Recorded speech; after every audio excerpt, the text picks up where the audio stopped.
We've all heard stories that have changed our perspectives on life. I heard mine from Teta, my grandmother. Back when I was 14, just another Palestinian girl born and raised in Dubai, I lived a safe, free, and stable life away from the oppression in Palestine.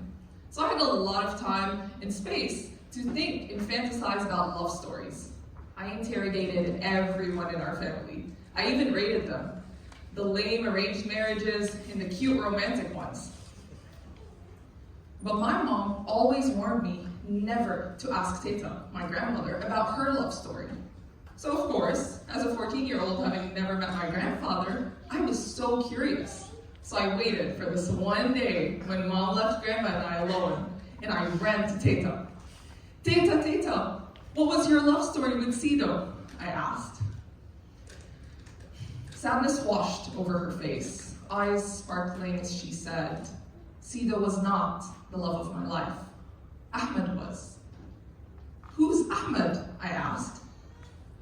And so she began to tell her story. It all started when she first graduated from the Young Women Christian American College in Jerusalem, Palestine, and she met Ahmed. It was love at first sight. The moment they locked eyes, they knew their hearts did too, so they got engaged. But soon after, Ahmed got a job offer in Saudi, so he moved there. But he promised to come back for her and spend the rest of their lives together. So she moved to Ariha, Jericho, to live with her brother and work in a UN-funded clinic as a nurse. So one morning, just like every other morning, Ahmed would call her house phone and the lovebirds would talk and giggle for hours before she took off to work, daydreaming about the day she would see him again. But that day, as she was treating a patient, a sharp, banging noise pierced the room. She continued to treat the patient anyway. But then she heard a gunshot.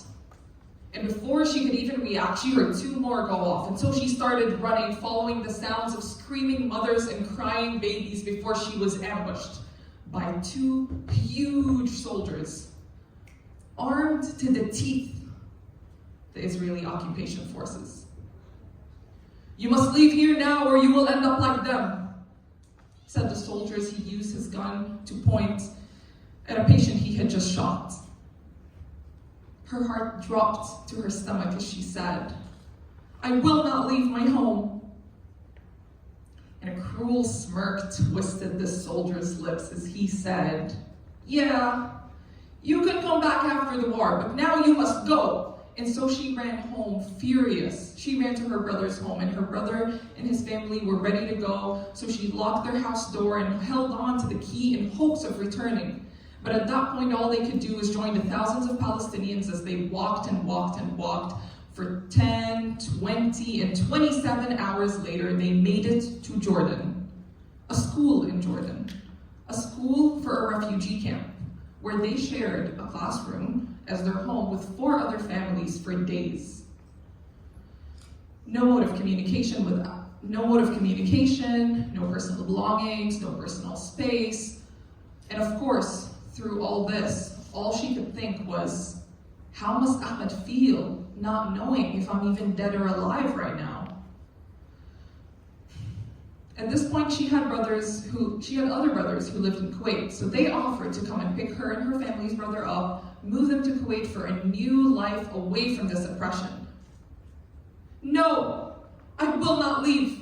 I will wait here until the borders are open so I can go back to Palestine where my fiance Ahmed will find me, is what she said for 5 days until Israel won this war.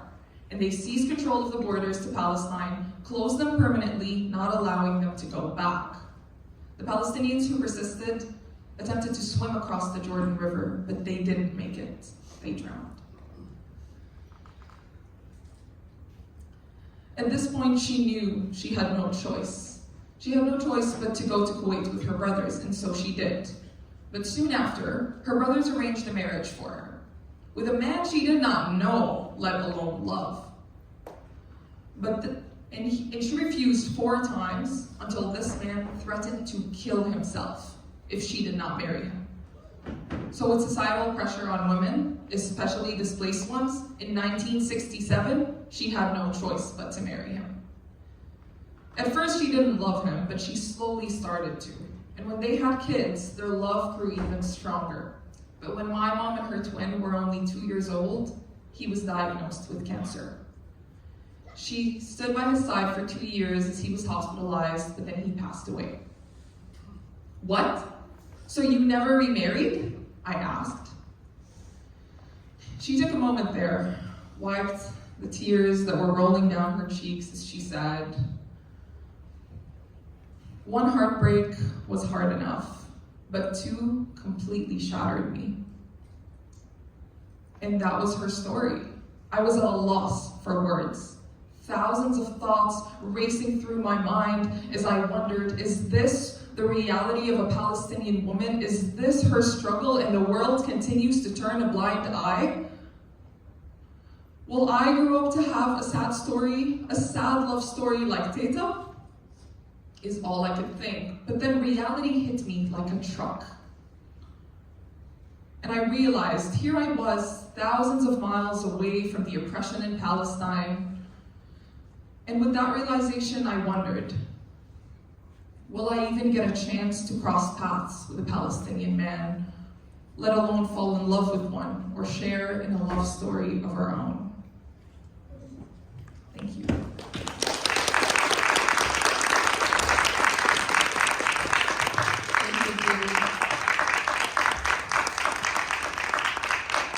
Our next storyteller is Aman Shah.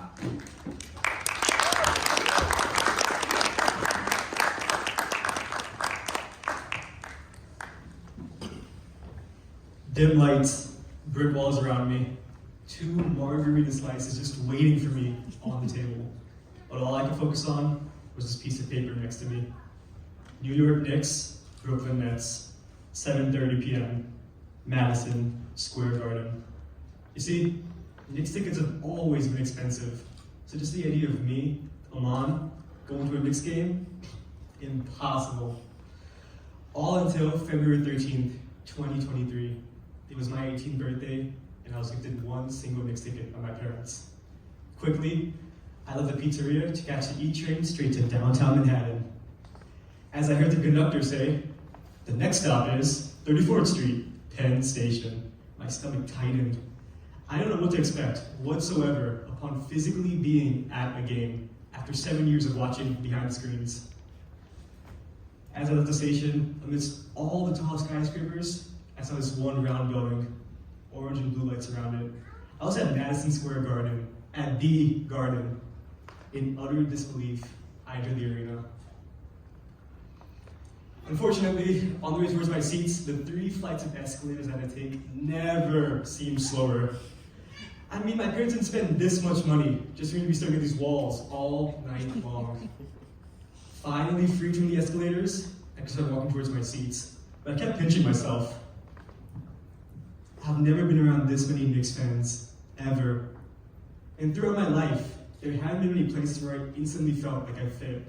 But here, I was so at peace with who I was and where I was that I didn't once feel alienated. I kept walking towards my seats, but immediately I stepped back.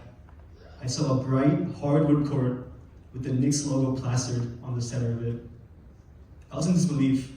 The same court I've been watching my team perform on behind the screens, it finally came to life. For the next 5 minutes, I stood there, watching that hardwood basketball court, soaking it all in, radiating with an innocent smile. It was 7:30 p.m. The game was about to start, and the PA announcer's welcome still echoes in my head to this day. Good evening, ladies and gentlemen, and welcome to Madison Square Garden, the world's most famous arena. Tonight's matchup features the Brooklyn Nets, boo, and your New York Knicks, as the entire arena would erupt upon hearing those 3 words. Right from tip-off, the Knicks were making basket after basket. They couldn't miss, but the Nets kept on responding with buckets of their own. Despite the game being far from over, energy levels remained sky high. After every made Knicks shot, fans would get up and celebrate. Right afterwards, chants of defense, defense would pick up. In the blink of an eye, 2 quarters were finished. It was halftime. If I ever wanted time to just pause, to slow down for one moment, it would have been now. As the 3rd quarter was about to start, I was cautious. Yeah, the Knicks were winning, but only by a few points. I wanted to win, not just because a win against the other New York team would be nice, but also because it was only right for my first ever game at this arena to result in a win. The loud buzzer rang. The third quarter was about to start. One possession in, the Knicks scored 2 points. Then another 2 points. Then another 3 points. Just like that, the Knicks went on a dominant scoring run. The Brooklyn Nets, trying to regain composure, had their own coach tell their players, calm down. But we were all hungry for more Knicks scoring, so chants of defense picked up louder than it ever was that night. Mikal Bridges throws the ball to an open Nets player. Suddenly, Josh Hart swoops in, stealing the ball. In a flash, 2 Knicks players stood ahead of everyone else on the basketball court. Josh Hart swiftly passes it to Jalen Brunson in the corner, who attempts a 3-point shot. This was when time finally froze. Would this be the shot of the game? On my toes, hands clasped together. Swish! The Knicks secure a double-digit lead as Brunson makes the difficult 3-point shot. Without even realizing it, I start high-fiving, hugging all the Knicks fans around me. Despite coming to this arena all alone, every Knicks fan at that moment felt like family to me. I guess our bond for the team's success overcame all other differences. The Knicks would go on run after run, effectively steamrolling past Brooklyn. And as I lost my voice from all the screaming, as the fans continued to get excited, and as the team continued to be unstoppable, we ended up defeating Brooklyn by 18 points. And not only did we win, I did things that I would have never pictured myself doing before. Like spending $7 on water, or singing cheesy songs from the bottom of my lungs just for the karaoke can on the big screen. I didn't make the big screen, but anyways, aren't the unusual moments like this just part of the joy? The game was over. Everyone had started to leave. The people that felt like my closest friends, like my family, I'd likely never see them again. And hell, who knows when I'll be in this arena again? So for the next 30 minutes, I remained at my seat, staring at the same hardwood court. Until a security guard, who was befuddled looking at me, forced me to leave the stadium. Even as I was leaving, I couldn't stop staring at the court. It was midnight. I took one last look at the arena before heading underground to take the train home. But even on the subway ride home, all I could do was replay the time I had at my second home, with my second family, with my favorite team, on that magical night.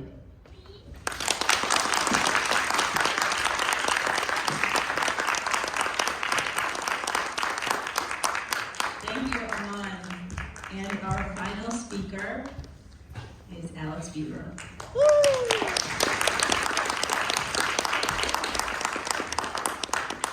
What am I doing with my life? Have you ever asked yourself this question before? I'm asking myself this question in the happiest place on earth, Newark Airport. It's the last day of my internship at Paramount, the Paramount, and I cannot wait to go home.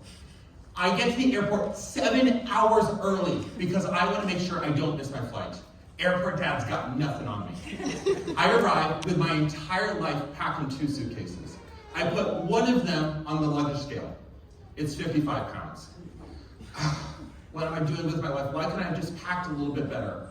Now, I don't want to have to repack my bags, but I'm also not about to spend $100 in back fees. And so I take it off the scale and go to the corner. I unzip both my suitcases and I start moving clothes from one into the other, back and forth, trying to get just under that limit. As I'm sitting there, I feel a vibration on my wrist. I look down. What do you want? It's a Slack message from my manager. The code that I've spent the last 2 weeks working on has just stopped working. This is not how I wanted to spend my time at the airport. I wanted to spend my time buying overpriced food and waiting in long lines. But, oh well, I have to do this. I get checked in, get through security, and find an open table. Now, I am not about to deal with airplane Wi-Fi, so I need to get this done before I board my plane. I open up my laptop. I put on my noise-canceling headphones, and the world fades away. It's just me and my code. Now, of course, our server is running slow today, so every click is followed by an excruciating long wait. I'm trying to figure out what's going on, but with every click, my mind starts to wander. I don't have enough time to really think about what I'm thinking, but I just know that it doesn't feel good. I'm trying to figure out the issue, but I'm running into roadblock after roadblock. I see the time ticking by in the bottom right corner of my screen. 1, 2, 3, 4 hours. I am not making progress. There is no way this is going to be done by the time I board my plane. As I keep on trying to figure out what's going on, I can feel my heart beating harder and harder, faster and faster. It is a pressure unlike anything I have ever felt before. And all of a sudden, I feel a vibration once again. What do you want? I look down. It's the health app. We think you're having a heart attack, stay better. I'm sorry, I'm not having a heart attack. I'm just debugging code. Leave me alone. You're not helping me right now. I am under pressure unlike anything I have ever felt before, and I just want it to be over. I finally run a test that will take 20 minutes to run. And so as my finger goes on the touchpad to start that test, I feel a weight lifted from me. For the first time in over 4 hours, I'm able to take a breath. I pull out my phone to try to distract myself, but I am so tired that I can't even swipe up to unlock. So I'm just staring at this black screen with the white clock for 1, 2, 3 minutes. Great use of time, I know. I'm sitting there, and everything that I've been thinking about starts to come back to me. I wonder, why did I choose to be in cybersecurity? Why did I choose such a thankless field? Why did I choose such a high-pressure field? What am I doing with my life? Why am I subjecting this to myself? And it came up empty. I had no idea why I was doing this, and it crushed me. But as I was sitting there, just looking at my clock, I heard a noise through my noise-canceling headphones. The laugh of a child. Now, let me tell you, at first I was really annoyed. I bought these headphones. They were expensive. I'm getting on a 5-hour flight. They better block out kids. I am not going to be spending $500 on a flight listening to kids. But for some reason, it just won't block it out. And I start to warm up to it. It was a laugh that was so joyous, so pure, something that I hadn't felt in years. I longed for the simplicity of the world of a child. Eventually, I decide that looking at my phone is not a good use of my time, so I take off my headphones, and for the first time, I see my surroundings. Next to me is a single mom. She's sitting there with her daughter, who's preschool age. The daughter is laughing unlike anything I had ever seen before. It was a beautiful sight. And as I sat there, I wondered, what can make someone happy in Newark Airport? You're supposed to be miserable here like me, like everyone else. I see what she's doing, and I see that she's on an iPad. Oh great, another iPad. And I look at what she's watching. It's Peppa Pig on Paramount Plus. I immediately throw my laptop into my bag and run to the bathroom. I don't want to cry in public, but all of a sudden, everything made sense. I entered this new world. I had gone from a world where it was about computers being connected to a world where people were connected. I was doing what I do to play a small role in delivering that moment to that girl. The beauty of technology is that you can scale this to millions of people, but the impact is lost. That beautiful moment was just network traffic and a view statistic. In this new world, I decided I was going to go back and I was going to solve this problem for her. So I went back to my computer and I opened up my laptop. She didn't know who I was, her mom didn't know who I was, they didn't know I worked at Paramount, but I was going to do it for her. And as I started going around with this new perspective, I was much more calm. I was able to get it solved. And in fact, I slammed my laptop shut, ran to my gate, and got there right as my boarding grid was called. So I didn't even have to miss out on any overhead baggage. It was great. But I will remember this whenever I wonder, what am I doing with my life? I'll remember that's not about computers being connected or what you do. It's about the value that you deliver to others and making their lives meaningful.